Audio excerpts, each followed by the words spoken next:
This is Optimal Finance Daily, episode 449. Should I Pay Off My House Early? Pros and Cons by Michelle Schroeder-Gardner of MakingSenseOfCents.com. And I am Dan, your host, and this is where I read to you each weekday from some of the best blogs on personal finance.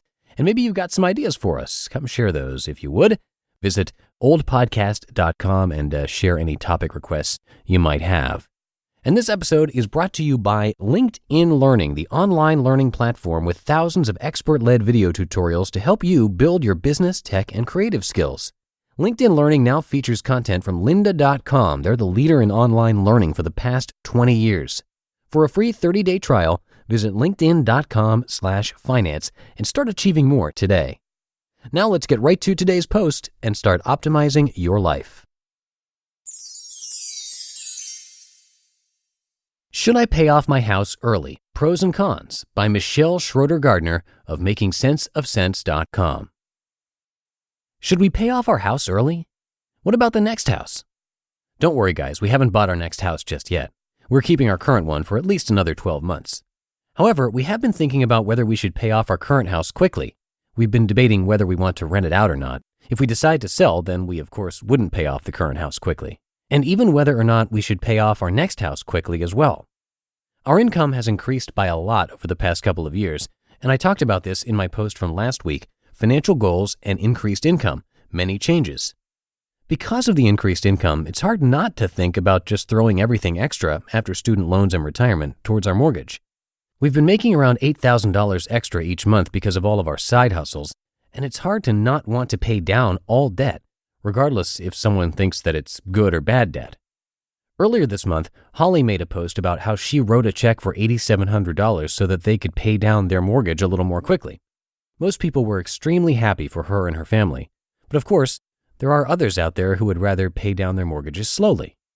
Crystal also recently made a post about how they paid off their first house recently. Woohoo! I have calculated it over and over again, and we could pay off our current house early next year if we wanted to. What? Then why would you even want to buy a second house? This is something that we've been asked about often. We love our house, but we bought it when we were 20 years old. It's a great home, but we bought it knowing full well that it was only a starter home for us. Anyway, I do have my finance MBA and realize that I should be using debt to my advantage, such as with taking advantage of historically low interest rates. Boy, do I sound like a commercial. But there's that nagging inside my head that keeps saying, mortgages are different, pay that baby off. Advantages of paying off your mortgage early. The main advantage is that if I pay off my mortgage, at that point it would mean that we would have no other debt, and that just sounds awesome. And I'm the type of person who keeps a large amount in our emergency fund. Even though we will probably never have to tap into it, I still want it. I like the comfort of knowing that it's there and that if something did come up, I wouldn't have to run around with my head chopped off trying to solve whatever went wrong. And this is how I see paying off our mortgage early. I see freedom, comfort, and everything else. Yes, I do realize that paying off our next house completely is years away, hopefully less than 5 years from the purchase date though, and that there are other costs of having a home such as property taxes and home insurance which will still need to be paid even though we would no longer have a house payment. However, having a big chunk completely eliminated from our budget every month sounds nice. Once my student loans are gone, which should be next month, then I of course want somewhere else to shovel my money. We do have car loans, but that is at a low rate, much lower than our mortgage, and I'm not worried at all about paying those off. I'm not saying that I want to shovel 100% of all leftover money towards paying off our next house quickly. We would still save for retirement and other fun things, but we would also make extra payments as much as we can as well. If you have a high interest rate on your mortgage, it's probably worth it to pay off your loan as well, or at least get it refinanced. However, it doesn't seem like I hear about too many people with high interest rates on their mortgage these days. Advantages of paying off your mortgage slowly. There are many advantages of paying off your mortgage slowly or just making the normal payment every month. You can invest your extra cash elsewhere and earn a higher rate since today's interest rates are very low, especially when you factor in inflation. If you have a fixed rate loan, then a $1,000 payment today will still be a $1,000 payment 30 years from now, but with inflation 30 years from now, $1,000 will be nowhere near the amount that it is worth today. If you don't pay off your mortgage quickly, and put it in other investments, then all of your money won't be tied into one thing, which is real estate. This point doesn't really apply to us as we would be working on paying it off quickly, but we would still aim to be saving for retirement at a larger rate. But for others who shovel 100% of their money towards their mortgage, this could be a problem if they needed a large chunk of change at the last second. Then there is, of course, the tax factor and how you can deduct interest expense as well. If you have loans at a high interest rate or anything higher than your mortgage, are not saving for retirement at all, have no emergency fund, and so on, then making mortgage repayment your priority might not be the best option.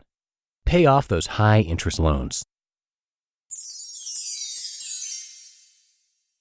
You just listened to the post titled, "Should I Pay Off My House Early? Pros and Cons" by Schroeder-Gardner of MakingSenseOfSense.com. And this episode is brought to you by LinkedIn Learning, now featuring lynda.com content, the leader in online learning for the past 20 years.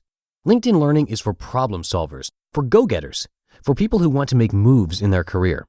Maybe you want to visualize cash flows, learn about cryptocurrency, or master Excel. Everything you need to achieve more is on LinkedIn Learning. Whether you work in finance, run your own company, or just want to better manage your money, LinkedIn Learning is your Swiss Army knife of applicable skills. They have courses on finance foundations, including business valuation, income taxes, and risk management, courses on running a profitable business and accounting foundations, plus weekly series on finance and accounting tips, as well as personal finance. LinkedIn Learning has courses for all experience levels, covering a wide range of business strategies, technical skills, creative techniques, and more. Now, I got to check out their finance courses covering different levels, and one that I'd recommend that I just mentioned is Finance Foundations, because it's basically like an MBA course. It's amazing because you get to learn from industry experts who are passionate about the topic, plus you can use project files and quizzes to validate your learning, and you can learn at your own pace. There are no hidden charges or upsells. Access all the courses you want, all for one monthly price, available worldwide. Learn from anywhere, from your computer, tablet, or mobile device.